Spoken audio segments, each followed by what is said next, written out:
नमस्कार. मी भाऊ तोरसेकर. तुम्ही बघत आहात प्रतिपक्ष. मित्रांनो, खरं तर बरेच दिवस उलटून गेलेत आणि ज्या विषयावर मी बोलायचं टाळलं असा विषय मला आज हाताळावा लागतोय. कारण जेव्हा एखाद्या विषयाला गंभीर वळण लागतं, त्याचे दुष्परिणाम ओळखून जर वेळच्या वेळेला आवर घातला गेला नाही, तर मग दुष्परिणाम संपूर्ण समाजाला भोगावे लागत असतात. आणि तशी पाळी येऊ घातली असं वाटल्यामुळेच मी जाणीवपूर्वक ज्या विषयाकडे पाठ फिरवली होती त्या विषयावर बोलणं मला आज अगत्याचं वाटतंय. आणि तो विषय अर्थातच मराठवाड्याच्या बीड जिल्ह्यातला आहे. परळी आणि तिथले संतोष देशमुख यांचं जे हत्याकांड आहे ते निर्घृण आहे, भयंकर आहे, अमानुष आहे. हे वेगळं सांगायला नको. आणि सगळेच त्यावर बोलत असताना मी आणखीन काय बोलायला पाहिजे होतं असं मला वाटत नाही. अशा वारंवार अनेक घटना घडत असतात आणि त्यावर व्यक्त होणं अगत्याचं असतं. पण जेव्हा सगळीकडून काहूर माजलेलं असतं, त्यामध्ये आपण नाही बोललो तरी चालेल, एक प्रकारची ती मूकसंमती असते. पण ज्या वेळेला अशा प्रकारे त्याचं राजकारण सुरू होतं, तेव्हा मग परिणामांपेक्षा दुष्परिणाम होण्याची शक्यता अधिक वाटत असते. मला वाटतं या विषयाचं शीर्षक बघितलं तरी तुमच्या लक्षात आलं असेल की माझा रोख काय आहे. एखाद्या गोष्टीत अन्याय होतो, हिंसा होते, हत्या होते, त्याचा न्याय झाला पाहिजे याविषयी वाद असायचं कुठलंही कारण नाही. आणि त्यावरून किती राजकारण खेळलं जावं, किती हलकल्लोळ करावा, की ज्यामध्ये न्याय नावाची कल्पना कुठल्या कुठे हरवून जावी अशी परिस्थिती दिसते. आणि हे मी अत्यंत जबाबदारीने बोलतोय, कारण गेल्या साधारण 10-12 वर्षामध्ये एक शब्द आपल्याकडे प्रचलित झालेला आहे आणि तो शब्द म्हणजे मीडिया ट्रायल. माध्यमांमध्येच एखाद्या विषयाचा तपास, युक्तिवाद, आरोप, आरोपपत्र आणि न्याय निवाडा सुद्धा होऊन जातो. आणि हळूहळू करत तो विषय संपल्यासारखाच सगळे वागायला लागतात. जणू काय आपण संबंधितांना न्याय देऊन टाकला अशा समाधानात सगळा समाज परत एकदा निद्रिस्त होऊन जातो. कारण त्या विषयाचं गांभीर्य अशा हलकल्लोळातून संपवून टाकलेलं असतं. मी जेव्हा हे बोलतोय तेव्हा माझ्यासमोर डझनावारी उदाहरणं आहे. डझनावारी. त्या निर्भया प्रकरणाचं काय झालं? 10-12 वर्षाचा काळ उलटून गेलेला आहे. त्यातले जे आरोपी होते त्या आरोपींना असंच फाशी द्या, फाशी द्या, न्याय द्या, काय काय ओरडाआरडा झाला. आणि शेवटी अशी पाळी आली होती की त्या निर्भयाच्या आई वडिलांना एकटंच तो सगळा विषय लढवावा लागत होता आणि त्यांच्या मागे कोणीही नव्हतं. अशीच कुठेतरी एखादी घटना घडली की मग अगत्याने निर्भयाच्या जन्मदात्यांना टीव्हीवर प्रतिक्रिया द्यायला बोलवलं जायचं. पण कोणालाही फिकीर नव्हती की त्या निर्भयाच्या आरोपींचं पुढे काय झालं. तुम्हाला आठवत असेल तर नुसता न्याय द्या असं नाही, त्याविषयी इतका देशभर एक हलकल्लोळ माजला होता की सरकारला सुद्धा निवृत्त न्यायमूर्तींची एक समिती नेमावी लागली होती की अशा प्रकारे बलात्कार वगैरे होतात, बलात्कारातून हत्याकांड होतं, अशा प्रकरणामध्ये अल्पवयीन असो किंवा प्रौढवयीन असो, कुठच्याही आरोपीला किती शिक्षा द्यावी याच्यावर सुद्धा नको तितका उहापोह झाला. आणि तरी सुद्धा जवळजवळ 10-12 वर्ष निर्भया प्रकरणातले जे आरोपी होते त्यांना शिक्षा होऊ शकली नव्हती. न्यायालयामध्ये सव्वापसव्य चालू होतं, तपासाचा घाणा चालू होता. विसरून गेलो आपण. आज कोणालाही निर्भया आठवत सुद्धा नाही. आठवत सुद्धा नाही.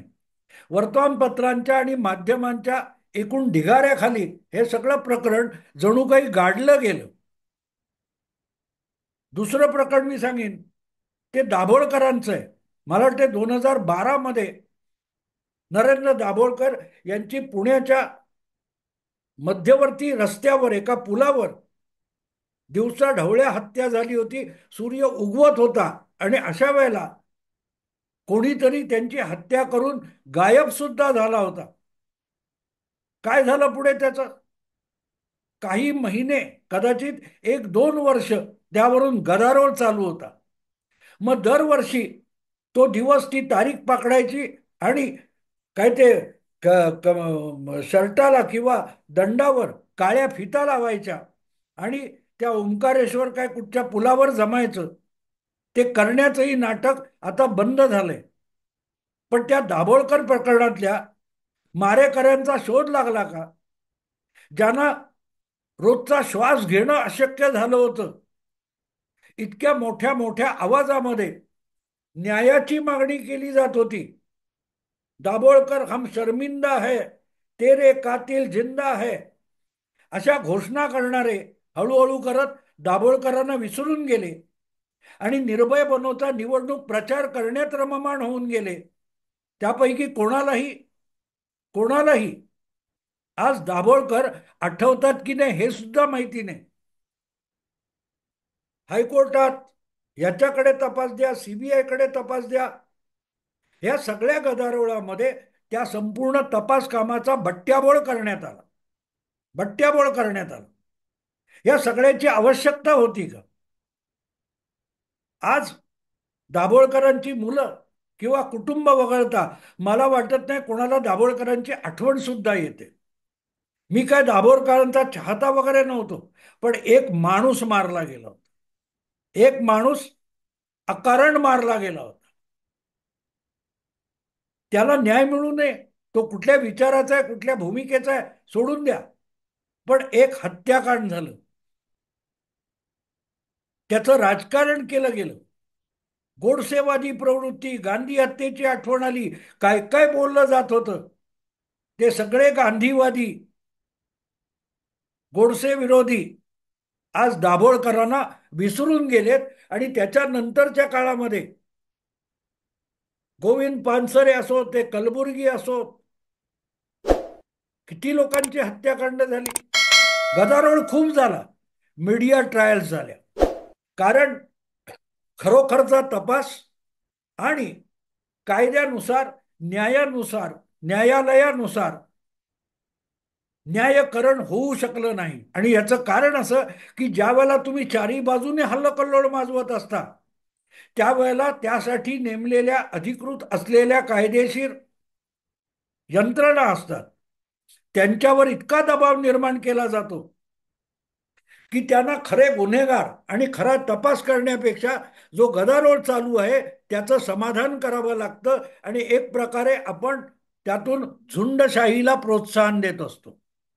आज जे कोणी बीडच्या निमित्ताने पोपटासारखे बोलत आहेत, ते जेव्हा सत्तेत होते, मग ती उबाठा शिवसेना असो, शरद पवारांची राष्ट्रवादी असो किंवा काँग्रेस पक्ष असो, सुशांत सिंग राजपूतचा असाच संशयास्पद मृत्यू झाला होता. दिशा सालियनचा असाच संशयास्पद, शंकास्पद मृत्यू झाला होता. त्याविषयी जेव्हा आवाज उठवला गेला तेव्हा हे राजकारण करू नका. दोन साधूंचं हत्याकांड झालं तेव्हा त्यावर राजकारण करू नका सांगणारे आज संतोष देशमुख प्रकरणामध्ये वेगळं काय करतायत हा माझा प्रश्न आहे.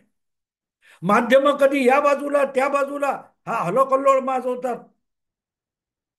पण ही माध्यमातून चालणारे जे खटले आहेत, युक्तिवाद आहेत, आरोप प्रत्यारोप आहेत, त्यातून त्या विषयाचं गांभीर्य संपत जातं आणि माणसाच्या मनाला, समाज मनाला एक प्रकारचं बधिरीकरण येतं, बोथटपणा येतो, कशाचंच काही वाटत नाही. मला आठवतं तब्बल 33 वर्षापूर्वी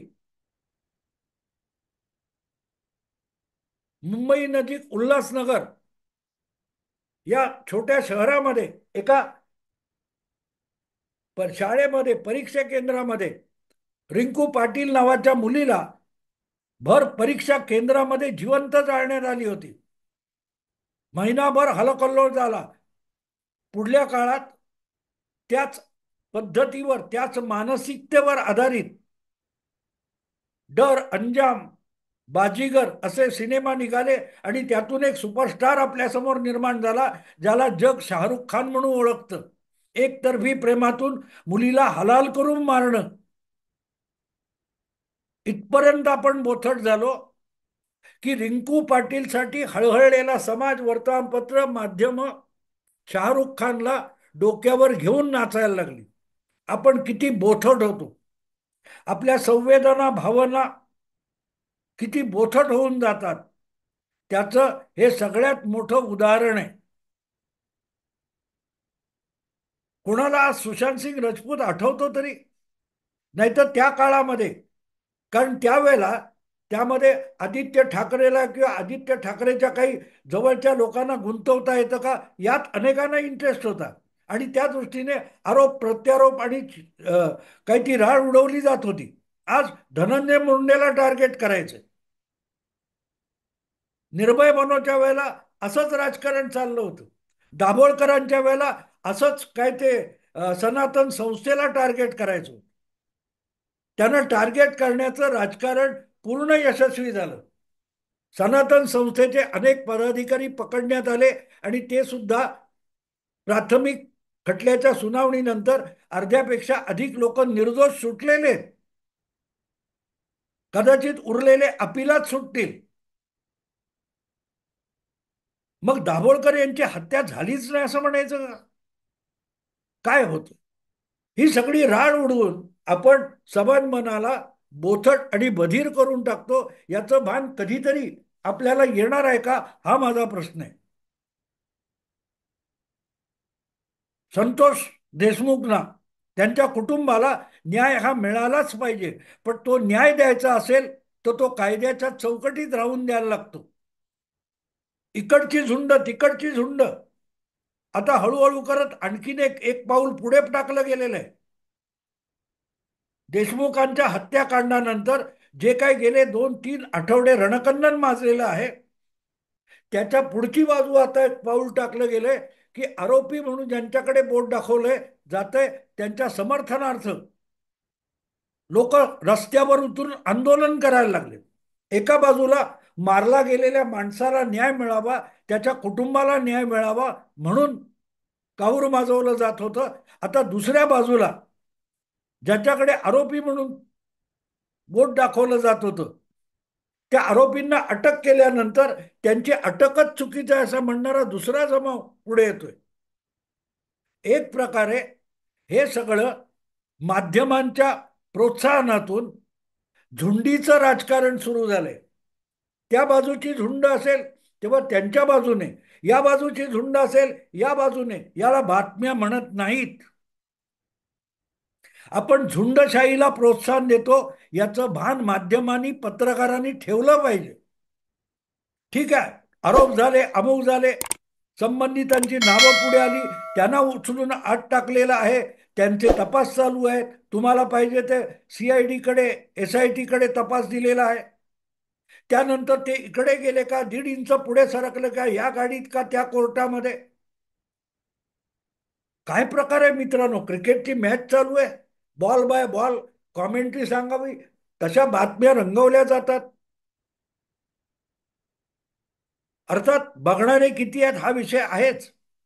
पण गंमत अशी की जो समाज संवेदनशील असतो तो समाज असल्या सततच्या टोचणीने बधीर होत जातो. तुमच्या माझ्यासारखा स्वयंपाक न करणारा एखादा माणूस असेल, तो चपाती पोळी भाजताना किंवा भाकरी भाजताना आपल्या हाताला चटके बसले तर आपल्याला सहन होत नाहीत.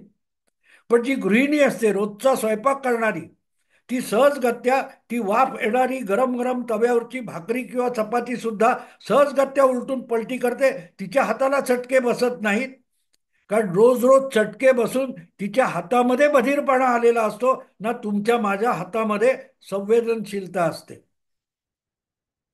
समाज मन पण तसंच असतं. आपल्या पूर्वजांनी, वडीलधाऱ्यांनी म्हणी करून ठेवलेल्या आहेत. त्यामध्ये सगळ्यात मोठं ज्ञान आहे. सदा मरे त्याला कोण रडे. रोजच या रडारडीच्या बातम्या, न्याय मागणाऱ्या बातम्या आणि झुंडशाहीच्या बातम्या रोज रोज ऐकत राहिलं तर त्या बातम्यांमधलं नाविन्य संपतं आणि त्यातली जी नाजूक बाजू असते, संवेदनशीलता असते, ती संवेदना संपून जाते. एक प्रकारचं बधिरीकरण येतं समाज मनाला. आणि ठीक आहे, मिळेल. आज 12 वर्षानंतर दाभोळकरांविषयी जे बधिरीकरण आहे, कोणाला प्रश्न पडत नाही, कुठच्या चॅनेलला प्रश्न पडत नाही. त्या ओंकारेश्वराकडे पुलावर आज किती लोक त्या दिवशी काय काळी फीत बांधायला जातात तरी का? सुशांत सिंग राजपूत साठी टाहो फोडलेले आज काय करतायत? याचं कारण हा विषय इतका ताणून ताणून ताणून बधीर करून टाकलाय की आता त्याविषयी बोललेलं कोणी ऐकायला पण तयार होत नाही. आणि म्हणून जे काय मी ह्या विषयात बोलायचं होतं ते टाळत होतो की ठीक आहे, 1-2 दिवस होईल आणि तपास मार्गी लागेल, संबंधितांना काय आरोप झाले त्यांना अटक होईल आणि मग हा विषय मागे पडेल. मागे पडेल म्हणजे तपास मार्गी लागेल. जोपर्यंत हा गदारोळ संपत नाही तोपर्यंत तपास मार्गी लागत नसतो. मला आठवतं, दाभोळकरांची हत्येची बातमी आल्यानंतर तात्काळ महाराष्ट्राचे मुख्यमंत्री पृथ्वीराज चव्हाण कोल्हापूरला होते आणि तिथून त्यांनी डायरेक्ट स्टेटमेंट करून टाकलं की दाभोळकरांची हत्या करणारी गोडसे प्रवृत्ती आहे. म्हणजे एका मिनिटात त्यांनी पोलीस खात्याला डायरेक्शन दिलं की हिंदुत्ववादी कोण असतील असे आरोपी पकडा, खरे आरोपी पकडू नका. तुम्हाला जे आरोपी पकडायचे ते हिंदुत्ववादी असले पाहिजेत. मग उद्या कोर्टामध्ये त्यांच्या विरुद्ध पुरावे मिळत, साक्षीदार मिळत की न मिळत, कोण गुन्हेगार सापडला नाही तरी चालेल, पण हिंदुत्ववादी पकडले पाहिजे. त्या मालेगावच्या खटल्याचं काय झालं मित्रांनो? मालेगावच्या खटल्याचं काय झालं? 2008 पासूनचा खटला आहे. 16 वर्ष उलटली. जे पहिले पकडले गेले होते त्यांना सोडून देण्यात आलं. आणि शरद पवारांनी अलिबागच्या पक्षाच्या शिबिरामध्ये प्रश्न विचारला, एकाच धर्माचे लोक का पकडता? आणि त्यासाठी नवी SIT काय ती नेमली गेली, ATS वगैरे. करकरेंना आणलं आणि करकरेंनी मोठ्या शिताफीने शोध लावला, सगळे पुरावे आहेत म्हणून साध्वी काय ते प्रज्ञा सिंग आणि कर्नल पुरोहित यांना अटक केली होती. 8 वर्ष ती माणसं तुरुंगात राहिली. त्या खटल्याचं पुढे काय झालंय विसरून गेलो आपण. मालेगाव विसरलोय. एक एक मी तुम्हाला असे शेकडो उदाहरणं देऊ शकेन की माध्यमांच्या हस्तक्षेपाने आणि आंदोलनाच्या झुंडशाहीमुळे अनेक असे गुन्हे हे पचल्यासारखे आहेत. त्याचे आरोपी गुन्हेगार शोधून सापडू शकलेले नाहीत, कारण त्या तपास कामाचं पूर्ण वाटोळं असल्या गदारोळाने केलेलं. आणि म्हणून मी जे शीर्षक दिलेलं आहे की संतोष देशमुखांच्या हत्याकांडाचा सुशांत सिंग राजपूत, दाभोळकर होऊ देऊ नका, पानसरे होऊ देऊ नका. सरकार काम करते, पोलीस काम करतायत. प्रत्येक बाबतीत असा प्रश्न विचारणार असाल तर त्यांनी तपास कधी करायचा आणि तुमच्यासमोर पुरावे कधी आणायचे? काय तपास झाला तो आम्हाला सांगा. असं म्हणणारी माणसं स्वतःला न्यायाधीश समजतात. मग देशमुखांची मुलगी असली तरी ती आम्हाला सांगत नाही, तुम्हाला कशाला सांगायचं असतं? हे जर प्रत्येक आरोपी किंवा प्रत्येक जो व्हिक्टीम आहे तो जर म्हणाला की पोलीस तपास चाललाय, त्याचा पुरावा आमच्या समोर आला पाहिजे, कोर्टात नाही गेला तरी चालेल. देशमुख यांची मुलगी जे बोलते आणि कौतुकाने सगळी माध्यमं दाखवत आहेत, त्यांना असं म्हणायचं का की जे पुरावे आहेत ते त्या मुलीसमोर सादर करा, कोर्टात वगैरे जायची काही गरज नाही? कुठच्या तरी विषयाचं गांभीर्य ठेवा. कायदा, न्यायव्यवस्था, तपास काम या रोजच्या ब्रेकिंग न्यूज सारख्या उथळ गोष्टी नाहीत. आणि असला जो काय गदारोळ केला जातो, छछोरपणा चालतो, थिल्लरपणा चालतो, त्यातून अनेक गुन्हेगारांना पचतात. आणि त्यातून जेव्हा गुन्हेगार सुटतो तेव्हा तो अधिक निर्ढावलेला असतो. एक माफिया दाऊद वगैरे तयार होतो, 10 वेळ पकडला जातो आणि सुटतो, तेव्हा हळूहळू त्याच्या मनातली कायद्याची भीती संपून जाते. काय तो वाल्मिक कराड एका दिवसात माफिया होत नाही. आजपर्यंत अनेकदा त्याच्यावर आरोप झाले असतील, पण अशाच प्रकारे त्याच्यावरून राजकारण खेळलं जातं किंवा कायदा जिथे सैल पडतो तिथे तिथे निर्ढावलेपणा येतो आणि अधिक निर्ढावलेला गुन्हेगार समाजात तयार होतो. त्याच्या नावाच्या अलीकडे मग माफिया हा शब्द चिकटवला की आपली जबाबदारी संपली. एकूण समाज गुन्हेगारीविषयी, कायदा मोडण्याविषयी किती संवेदनाहीन, बधीर झालाय, ती बाब गंभीर आहे. आणि ती गंभीरपणे आपण घेणार नसू तर दुसरा कोणीही घेणार नाही. आज हा विषय सगळेजण खांद्यावर आणि डोक्यावर घेऊन फिरत आहेत, पण ती जी देशमुखांची मुलगी आहे किंवा त्यांचे बंधू आहेत, त्यांनी एक लक्षात घ्यावं, जरा डोळसपणे दाभोळकर कुटुंबाकडे बघावं, सुशांत राजपूतच्या कुटुंबाकडे बघावं. मुद्दाम सांगतोय मी. हे आत्ता बोललेलं अनेकांना आवडणार नाही, कारण न्यायाची मागणी लोकप्रिय असते. न्याय मिळणं ही दीर्घकालीन प्रक्रिया आहे, कायद्यातून जायचं असेल तर. नाहीतर मग उचला आणि जमावाच्या तावडीत देऊन टाका कोण पकडलाय तो आरोपी. तुम्ही फाशी द्या म्हणणार असाल तर न्यायाची तरी गरज काय, असा प्रश्न पडतो. आणि म्हणून हा विषय गंभीरपणे घेतला पाहिजे, पोरकटपणा त्यातून थांबला पाहिजे. बातमी जरूर आली पाहिजे, पण बातमी म्हणजे क्रिकेटची कॉमेंट्री नाही. आणि अशा गंभीर विषयात तर त्याचं मनोरंजन होता कामा नये. एवढी जरी गोष्ट समजून घेतली तरी खूप होईल. मी आत्ता इथेच थांबतो. आवडलं लाईक करा, शेअर करा आणि प्रतिपक्षाला सबस्क्राईब करा. नमस्कार.